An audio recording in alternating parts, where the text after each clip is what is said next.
You're listening to The KYLO Show, the podcast where we talk about how to keep your love on no matter what and why whole healthy families are going to save the world. In last week's episode, Danny and Brittney introduced the bad guy in the Irresponsibility Cycle. They talked about what it would look like for the bad guy to repent, reconcile, and restore a relationship. But what happens if that bad guy's not taking responsibility? It can be super scary and really hurtful. We're going to find out how the victim and the rescuer can move in responsibility toward the bad guy, and it's coming at you in this week's episode starting right now.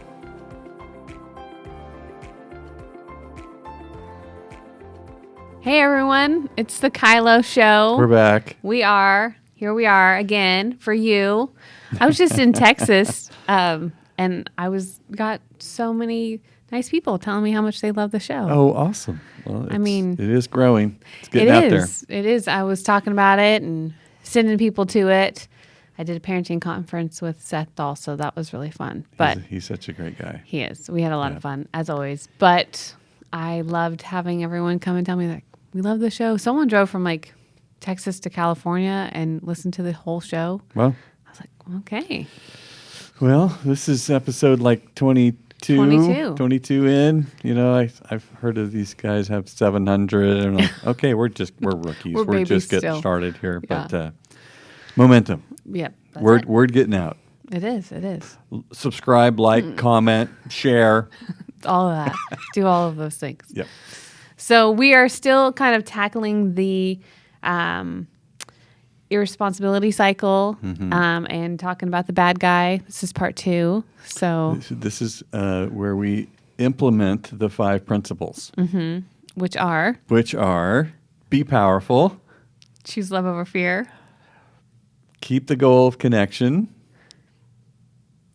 something about communication, respectful communication, and honor healthy boundaries. Yes, that's it. See, we have notes for this reason, guys. Yeah, well, we're getting better. Even us, I know, are starting to memorize these things.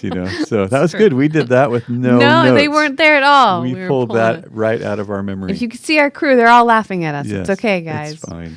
We're real humans here trying to remember them as well. And so the triangulation or the irresponsibility cycle is the misapplication of all those things. Right. Yeah. And it's so easy to do and so common. This is true, which is why we really kind of want to focus on how do we do this well. Yeah, because the irresponsibility cycle is how you have an abusive relationship and how you make it worse. Right. And again, I was just doing parenting and I was thinking, man, if we can change these families from the very beginning. I had this great conversation with our guy that was I don't know if he moved all of his shifts so he was there the entire time we were there at the hotel, but every single day this kid was there. Really sweet young man. And we got talking about, he was surprised at Ben and I being married this long and, looking like we like each other and all these things. And he was wondering what we were doing. And he asked about all these just wisdom. And I thought, wow, I said, I left with healthy people create healthy families and healthy relationships. And he's like, that's what I want. So that was really fun. But that's the goal, is really changing lives and getting out of that cycle of finding a bad guy, being the victim. I think being the victim is a big one. And then, being powerless, just pushing the responsibility away because you don't want to be powerful, because if you are, then you are responsible. But you'll never be free until you are powerful and responsible. So people want to hop over those two things and be free, and all they end up doing is making a ginormous mess. Yeah, it is amazing how I think people feel like they live a easier life by skipping that step or something. No, I think it's because they keep choosing it. It's like, I'm not going to do my homework. Yeah. I'm not going to do it's just easier not do my homework. Oh, there's a test coming. Crash. Yeah. Oh, my teacher doesn't like me. Like, oi, hey, let's go back to, I didn't want to do my homework. Right. Which, doing your homework, becoming powerful is probably the best thing you can do. It is. You got to do the work. If you want to be free, you got to do the work. So how do we move from being, the victim? We'll talk about the rescuer in just a little bit, but like the victim and the bad guy, how do we merge out of that cycle? What do you mean? Like, how do we have good conversations that get us moving to being responsible? Like, how do we do this? What do we do with the bad guy? Yeah. Instead of making him an evil person. Right. Because how do we take on that responsibility? It requires courage. This is part of responsibility is walking in courage, and then that courage leads you to a confrontation. Say, hey, there's some things I'm experiencing about you that you may not know, and it feels like the scariest thing in the world to do is to tell the truth, to say, ouch. Yeah. If somebody's standing on your foot, it doesn't seem like an act of courage to say, ouch. It feels like more of a reaction or just an announcement. But that's what we're doing. We're just emotionally, even spiritually saying, ouch. That thing that you're doing feels hurtful, feels disrespectful, feels scary. And I don't know why, but we either rage or we disappear or we lie. Yeah. And say everything's fine. Mm-hmm. Which is the crazy thing when I think about like Ben and I and confrontation, back in the days where he was the bad guy, I was the victim, but in the same sense, I was the bad guy, he was the victim. I think engaging in confrontation that was successful required that we didn't come with an agenda to be right, which I think is probably a hard thing for someone that finds anger quickly.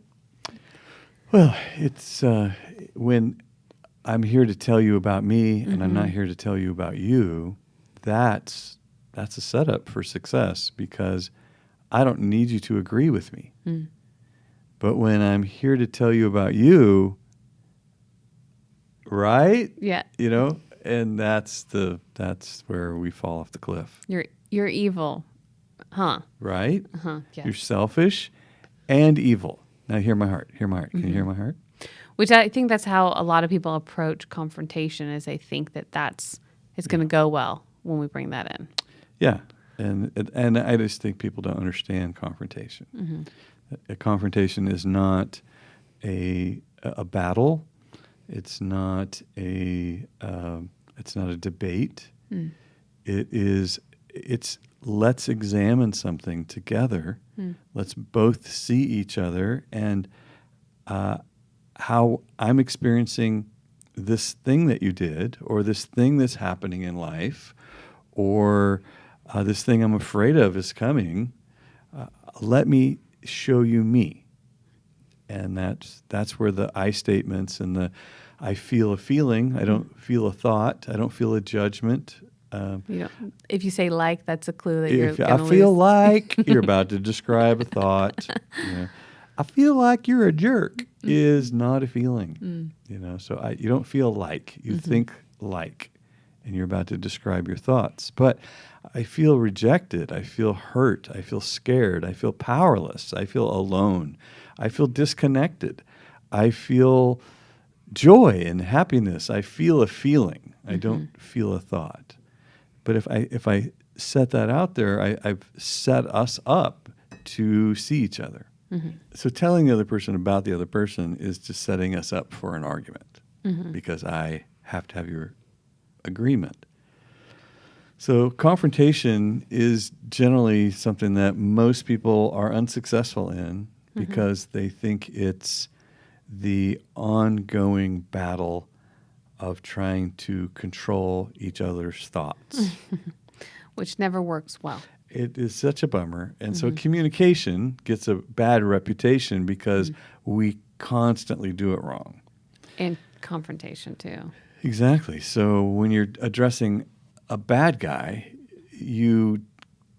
typically come in with you, instead of let me tell you about me. How I'm experiencing you. Yeah. And I think that's, being that honest with your feelings is a pretty vulnerable thing to do with someone that you're afraid of, which is typically where a bad guy is that you're afraid of this person. But if this is your spouse, to make change anywhere, you have to lean into the fact that hoping to pull on some kind of trust in the relationship. And, back to I'm powerful and I choose love over fear. And my goal with you is connection. Yeah. And here comes some respectful communication. And I will respect boundaries. I will protect the level of respect and responsibility between us while we do this. So that's how those 5 principles keep coming in, is that I, as a powerful person, am going to hold myself to those standards. And then if you violate them, then I'll just announce that, hey, I'd love to have this conversation as long as it stays respectful. Right. And there's a boundary, and there's me being powerful, and there's me choosing love over fear, and here we go. Yeah. So, when do we enter a confrontation? I think probably when we need to communicate when something's been done that was hurtful or painful. Yeah. So, I know for Ben always says that, the top 3 things, I think he got it from you, but, love, sex, and communication are always the top stressors for marriage. He throws in driving. So I think there's been lots of poor communication and confrontation around when I feel scared about driving. Yeah. But the only way that shift happens is when I'm able to directly say, I'm feeling scared right now. Which before it used to be a really big conversation of lots of accusations. Which, makes Ben a bad guy. You're a like he's trying to hurt me. Yeah, you're a bad guy. You're scaring me, bad guy. Knock it off. I'm a victim of your driving. Yep. And that's where this kind of revs up, is instead of saying, I feel powerless over here in this seat without a steering wheel, brake, or gas pedal, and I'm not enjoying what's happening right now. Yeah. And you have a couple choices as the one being confronted to say, something like, well, I'm a safe driver. I've never had an accident, and you shouldn't be afraid. I could say something stupid like that. Or I could say, I'm sorry. Right. Which is amazing what humility does. Yeah. And I'm powerful. I love Protecting over fear. I'm going to that. protect the connection. So as long as we're both moving in that same set of principles, then we can get rid of that bad guy in a heartbeat. So there's some maybe key or powerful questions to be asking yourself before maybe you have a conversation or a confrontation, like how much trust and what this relationship is. Like if it's spouse, roommate, or random person on social media. Yeah, and all those are, they come with a number next to them. Right, that's what I mean. Yeah, like 1, 2, 3, 27. I think that this kind of goes back to, when should we have a confrontation? Well, one of the times we should have a confrontation, especially when there's an intimate, high-intensity relationship, it's kind of an eyeball-touching contest, right? You're like, okay, I'm coming in. Here I come. And that's related to, are we connected? Because a lot of people get disconnected, and then they try to have a confrontation, which is also known as an attack. Yes. Or a fight. Right. Because we're disconnected, we're not thinking about our relationship, we're thinking about ourselves. So step 1 in a successful confrontation, getting rid of the bad guy, is we get some kind of connection back. We get some sort of, I love you very much, this relationship's very important to me, message going back and forth. I got the love languages coming on and what have you. That has to be in the I'm powerful, I'm choosing love over fear, and connection is my goal. That is, let me establish that. Let me communicate that. And then we can have a confrontation. Yeah.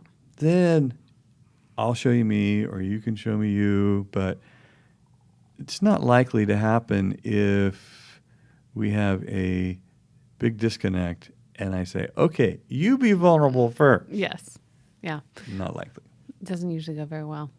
So I guess, in marriage or really more intimate relationships or closer relationships, connection first is going to help remove the bad guy. And then you go in for the confrontation, which is talking about yourself more than anything else, and trusting that this relationship has enough value that the other person's going to want to protect connection as well. So there's a confrontation model that we use in the book Unpunishable. I teach about it.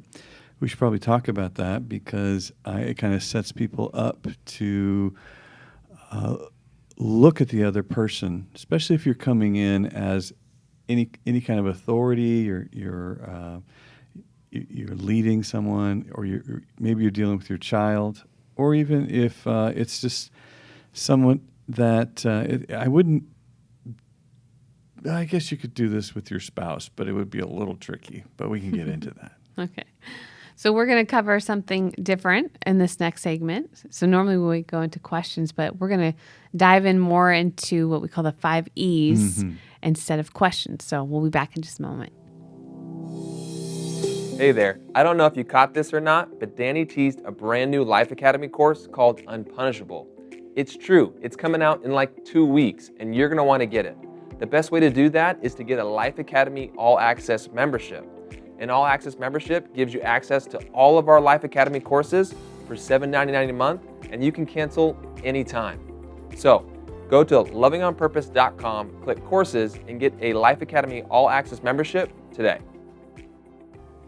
Okay, so something new for you all. We normally have questions right here, but we're changing it up. We're going to unpack a model. We are. So we're going to dive into what we call the 5 E's. And not do questions this segment. I'm sorry if you're really looking forward to those questions. Well, we will return to them, so don't worry. But this is just something that we thought would be really helpful to unpack and just kind of help you get out of being irresponsible and push you into being responsible and being that powerful person, and just moving out of the victim bad guy kind of cycle that we can get stuck in. Usually, people that make a mistake, they make a big mess. They've scared us pretty big.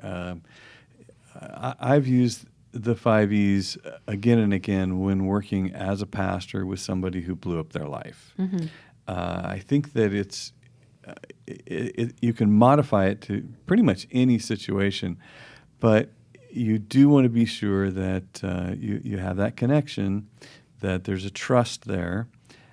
And that you're really committed to walking with this person through this whole process, and it might take time. I mean, I've had it end in the conversation.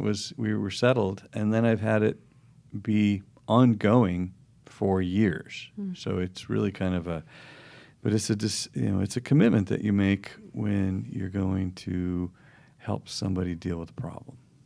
That's probably really good information to put out there. Like, how committed are you to this relationship? Totally. I had a conversation with someone not too long ago just about, how much do I really lean into this relationship? How much do I want to give? How much access do they have? And, and having a hard confrontation, and I think that's probably really good awareness to what your next steps are and bringing confrontation. So I love that you brought that up, because I feel like some people just think that all hard conversations or all things that have to be done. And I don't know that that is true. I think you need to really gauge and wage in on like what number, we talked about social media, and your spouse and roommate, they definitely have numbers to them. And, when you exclude a bad guy, like we don't have any bad guys. We love our enemies. Yeah. So, there's no place for a bad guy. And then Galatians 6:1, if any of you find a brother or sister in a trespass, you who are spiritual, you who know the Father, go to this person in a spirit of gentleness, and realizing yourself that you too could be in the same mess they're in. So no judgment. Yeah. And Matthew 18, somebody sins against you, go to a brother. If they don't listen, grab somebody that's has power and favor with them and bring them. And if they don't, then you bring it before the elders. Here we go, before the church. So there really is a biblical sequence of this model and its application as well. That's great. I think, again, the go find someone that has leadership or favor is not somebody that's going to listen to you complain about this person. You need to clarify that piece. It's not someone that's willing to. That's called gossip. When you just go whine about stuff. But Yes. I go to you. That didn't work. I get someone we both respect, and they have a place of authority in our life. Yes. And then we do it again. That's how it's supposed to go. Yeah, that's 5 principles right there. It's not on social media. Most likely, you're not going to find anyone that's going to have favor and leadership on social media. No. So don't bring it there. Or maybe even your family. Yeah, it's true. All right, so let's dive into these 5 E's. Okay. The first one would be empathy. Okay. Okay, so empathy, all of this starts with I'm going to listen. I'm going to hear how you're experiencing the situation. So maybe the confrontation would be that your spouse is really mad at you. Okay, and you're like, oh my gosh, you sound really scared. You sound really hurt. You sound really disconnected. You sound frustrated. It sounds like this has been going on for a long time. It sounds like another round. Oh, so you're really kind of circling around something that feels really familiar, and you're feeling kind of hopeless. And so I'm wanting to be sure that you get the message from me that I'm present, that I'm listening, that I understand. So that's how we're going to enter this confrontation, is through some sort of, let me get on the same level playing field as you, same place as you, so that you feel like you have a partner in this situation and not a cop or an enemy. So when you say empathy and how you're describing this, what I'm hearing is even kind of mirroring back your ability to have listening skills, of what, instead of having the filter of what I feel accused of, or I feel that you're telling me I did on purpose, that I'm really listening just to hear how this experience has gone for you, rather than any role. Like, I'm not trying to defend here at all. This is all about me listening really well. And so I have come in a spirit of gentleness. Okay. And gentleness is in essence, is I have zero goal of trying to control you. Zero. Okay, so I have to get there. Yeah. I have to get there myself before I can even engage this confrontation, because I am not here to control you. This is a confrontation, but it starts with, I care about you. I want a connection to lower anxiety. I'm in no way I'm going to attempt to control you. That's good. I think that awareness that you're ready to do that is going to make or break these 5 E's right here. Okay, so the next one is empower. Empower. So now I am going to try to find out what the problem is here. Okay. I need to know, so your wife is really upset with you. What's the problem? So as soon as I slide what's the problem across the table, the person I'm confronting begins to look at what they think is needing attention. So if they kick into victim mode, What's the problem? They're, if sliding what are you going to do, or what's the problem across the table, they're going to blame someone. And they go, oh, okay, well, so you're telling me that the problem is her. the way she talks to you, the way she treats you, the way she perceives you, that's the problem. Okay, well, how much of that do you control? None. Because we're looking for the power. Like, where's the power? Where's the power? And blame pushes the power over here. So we move back over and go, all right, so what part of this do you control? What part of the problem is yours? Well, I don't know. Okay, well, that's probably the only place that you can be successful, is finding that answer to that question. So what's the problem here? And I don't know, maybe when I yell and scream and tip the table over, maybe that was a poor choice. I don't know. But we're trying to, I want you to tell me, what do you think the problem is? So as a spouse, if I'm really mad at Ben and he says, what's the problem? And I go into, well, you did this and you did that and you did this. What should his response be to be empowering? Tell me about you. Okay. And I want to know what it is that you need. It's good. Mm-hmm. Because I think that's how it would probably go if it was Ben and I, is it would look something like that. And then, okay, so then that's the empowerment where it says, tell me about you, which again, this helps that we know all this lingo. Mm-hmm.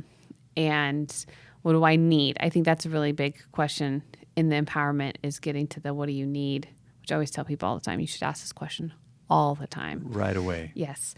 So I love that. That's really great. I think that helps clarify like how this exchange could go in real life with a spouse. Yeah. So, all right. The next E is called explore. Mm-hmm. So what are we exploring? So let's say we found the problem. The problem is I get really defensive when she tells me about me. Mm-hmm. I didn't think about anything except defending myself. I see red, then I see black. Mm-hmm. I just don't even know what I'm saying. I get so scared and defensive. So the exploring is, okay, well, has this happened before? Okay. Do you have a pattern of this? Have you tried anything that has helped you listen past your defensiveness and your self-justification? Have you, do you have any tools in your box at this point? Because I'm focused on you. I haven't answered one question. Mm-hmm. All I do is I'm just staying with you, asking questions, because I'm wanting you to move through. We're connected, empathy. Mm-hmm. You're powerful, empowerment. Mm-hmm. Now, exploration is going to be, how long has this been around? Yeah. How much momentum do you have in this? Have you ever done anything different than blow it up? And they go, oh, well, we went and saw a counselor one time. And they told me some stuff I forgot, or I haven't been practicing, or whatever. But okay, good, all right. So there's some hope. There's some places where you've tried something and it did work for 2 weeks. Okay, so Ben asked me what I needed in our empowerment, and I said I need to feel safe, and I need to feel you're going to do what you said you're going to do. Mm-hmm. How do we explore this part? So Ben would probably say something like, okay, it sounds like I have made promises that I didn't fulfill or I didn't follow up on. Okay. And that has left a mark on my trust. Is that what you're saying? Yes. Okay, so that's great. Uh-huh. Okay, that's super helpful. So the next one we're going to talk about is educate. Mm-hmm. What does that look like? That's where I get to add my 2 cents. Mm-hmm. Finally, I get to make some suggestions. I'm going to say, we looked at, when we explored, we looked at what may have worked, what didn't work. But I've been holding back this whole time what I think you should be doing, right? Mm-hmm. So here's where I would be saying, well, would it be helpful if, have you ever tried to do X? here's something that has worked for me. That type of thing. You've still got the questions going though. So here I go. Now it's my wisdom, my experience, and my input is in the form of a question, so that person is doing most of the thinking about their problem, and I have zero intention of trying to convince them, control them, or build a case. That's good. I think that, I'm sure if this was Ben and I, him being able to feel like he gets to have a part to communicate back when, I don't feel like he falls through something, but I didn't ask him very well, or I didn't clarify what I was looking for. He gets to kind of give back the, I can't read your mind, but in a question. and this might be the place where he says, okay, so you need to feel powerful in influencing me, and you need to trust that I'm going to follow through. So would it be helpful if I come and tell you when I'm done, or I come and tell you what I'm going to do and when I'm going to do it? What would be most helpful for you to feel those things? Yeah. Or even him asking, I feel like he would, if he would be more successful. I know when we've had different conversations like this, he needs more detail from me, or a time frame that I was expecting something in, and stuff like that. So I think that's great. But which that leads us to our next one, the last one, which is expect. And expect is all about names and dates, plans. Like, okay, what's the plan? When will it be done? Who's going to be doing it? And how will I know? Yeah. Yeah. So I think that just kind of even goes along back to what we were doing before. So empathy is really just making that connection. Empower is what are you going to do? Explore is how long has this been going on, and what have you tried, and why are we still here? And then educate is I get to add my 2 cents, and then expect is all right, let's have a plan with a date and who's responsible. Awesome. I love it. I think this is a great way to take our second segment, instead of questions, but to really explore the 5 E's. I think this is great. Hopefully you can see the practical application of, moving into responsibility and activating these in some of your relationships. Getting rid of the bad guy. Yes. Got to get rid of the bad guy. That's it. That's the trick. So, all right, we're going to move into a testimony for our last segment. Awesome. Can't wait. Hey, if you can't wait for the Unpunishable e-course and you want to start working on getting rid of the bad guy and increasing your skill set and knowledge base with the 5 E's, then you're going to want to get Danny's book, Unpunishable. And you can do that at the Loving on Purpose store. All you have to do is go to lovingonpurpose.com and click store to get your copy of Unpunishable now. Okay, so we are on to our testimony. Oh, good. And this one comes from Patrick. Oh, good. Hello, Patrick. Thanks for the opportunity for giving a testimony. So this is a testimony for husbands out there, a short soundbite of a testimony. After I began studying this material a few years ago, and after applying it in my life, the greatest affirmation came from my wife. She said to me, "I love the man you have become." And that just melted my heart. Learning to take responsibility and being a powerful person, grounded in my identity as a dearly loved son of Father God, has been life-changing. It changed me as a man, and it's made me a better husband. Thanks. Ta-da. That's sweet. That's what we do. We love that. I never get tired of hearing somebody say, the people around me, the people closest to me have noticed change. I think that's probably the best testimony that you could have from this, is that those people are the ones that notice because they're the closest to you. I just got off a call with somebody who said, I'd like to continue because my staff have reported to me that they've noticed a big difference. So now they'd like to meet with you. Oh, that's great. Like, that's awesome. That's really fun. Yeah, I mean, again, if you're not familiar with Keep Your Love On, which is what KYLO stands for. Mm-hmm. Not kill your loved ones? No. No. We have heard that, though, before. That's true. And it's not Kylo Ren, so none of that. It's not Kylo. Disney. No. No. So I think, again, if you have not read Keep Your Love On and you're curious about all this stuff, I feel like that is the best place you can start. Mm-hmm. And again, I mentioned earlier this young man that was at our hotel, and we were working with him or just checking in, and every single day we would walk past and he would ask a question, and it was just so funny because, I mean, I said, I'm sure your lifelong goal is not to be a host at the hotel. I said, but I don't know what you're searching for. He's like, oh, I'm searching for love right now. Oh, wow. And I said, okay. And we talked about just him becoming the healthiest version that he can for whoever he's preparing himself for. And, I thought it was very wise of him that he said that it takes two people, though, to make a healthy relationship. It does.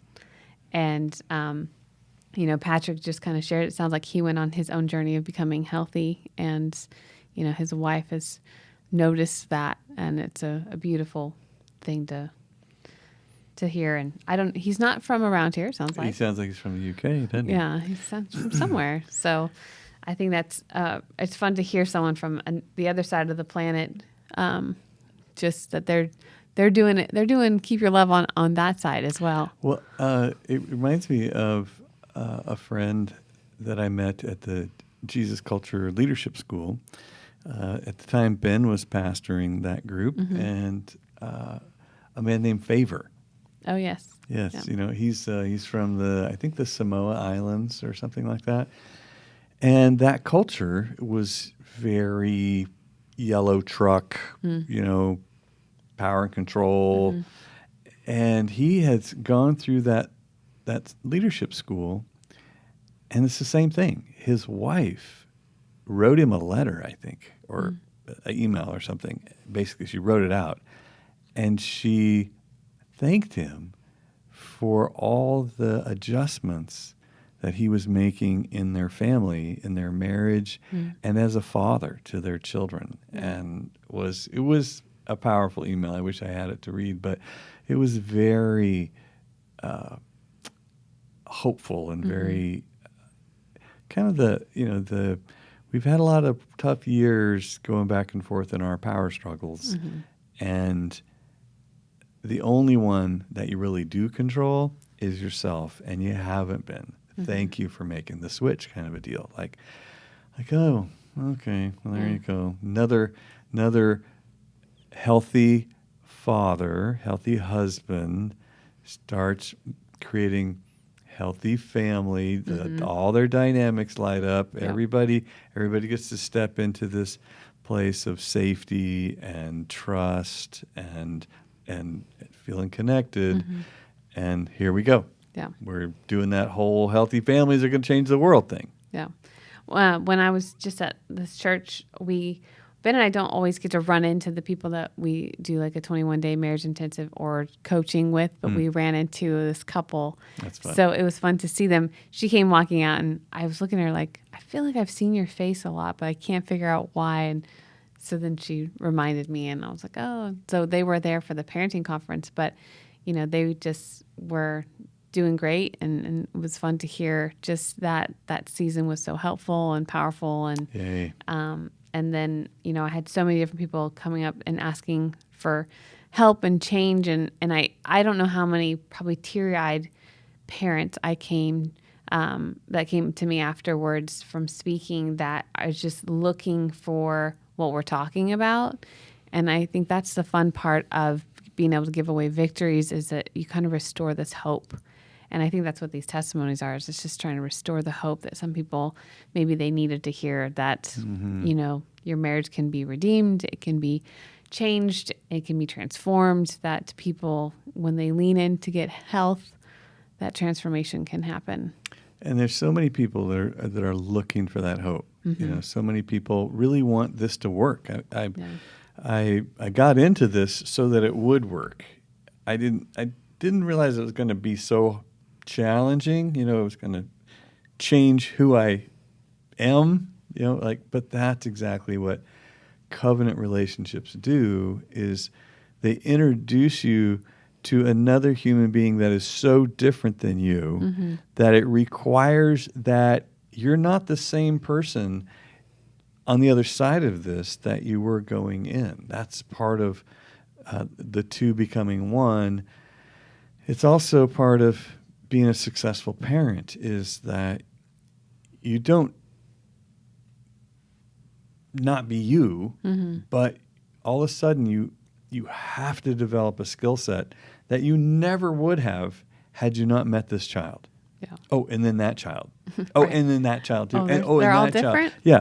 And so every single one of your family members requires a commitment from you to adjust that you never in a million years would have come up with on your own. Yeah. I think I've heard you say you have one marriage, but multiple relationships within that marriage. Is that how you say it? Or well, that every person is married several times.